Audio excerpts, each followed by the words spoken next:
घरात अचानक काही विचित्र बदल जाणवू लागले आहेत का? विनाकारण मन घाबरतंय का? आणि सतत असं वाटतंय का जणू काहीतरी चुकीचं होणार आहे?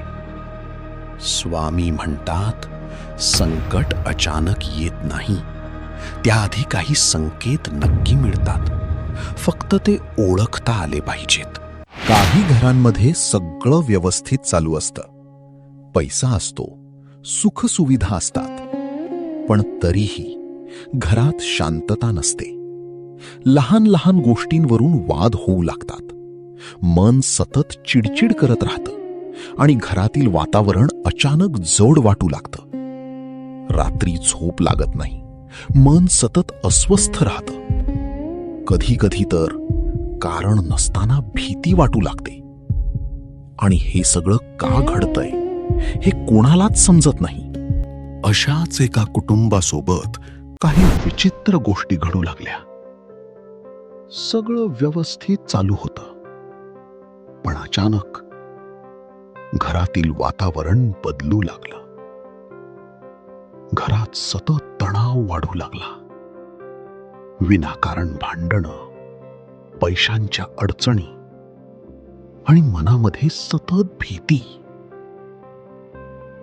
त्या घरातील आई रोज देवासमोर दिवा लावत होती, पण काही दिवसांपासून तो दिवा वारंवार विझू लागला.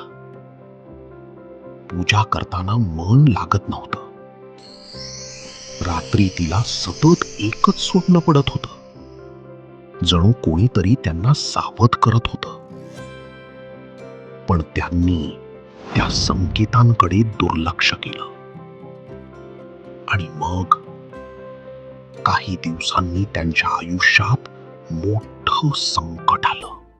स्वामी म्हणतात, जेव्हा जीवनात मोठं संकट येणार असतं तेव्हा निसर्ग, मन आणि घर आपल्याला आधीच संकेत देत असतात. पहिला संकेत, घरात सतत नकारात्मक ऊर्जा जाणवू लागते. विनाकारण तणाव वाढतो.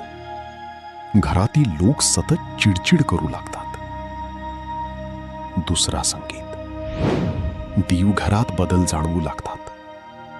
दिवा वारंवार विझणे, पूजेत मन न लागणे, अचानक बेचैनी जाणवणे. हे साधे योगायोग नसतात. आणि तिसरा संकेत, मन सतत घाबरत राहतं. कारण नसताना काळजी वाटते. मनाला सतत वाटत राहतं जणू काहीतरी चुकीचं होणार आहे. स्वामी म्हणतात, अशा वेळी घाबरू नका, कारण संकेत म्हणजे शेवट नाही, तो स्वामींचा इशारा असतो, तुमचं रक्षण करण्यासाठी. जर तुम्हालाही असे संकेत जाणवत असतील तर आजपासून एक गोष्ट सुरू करा.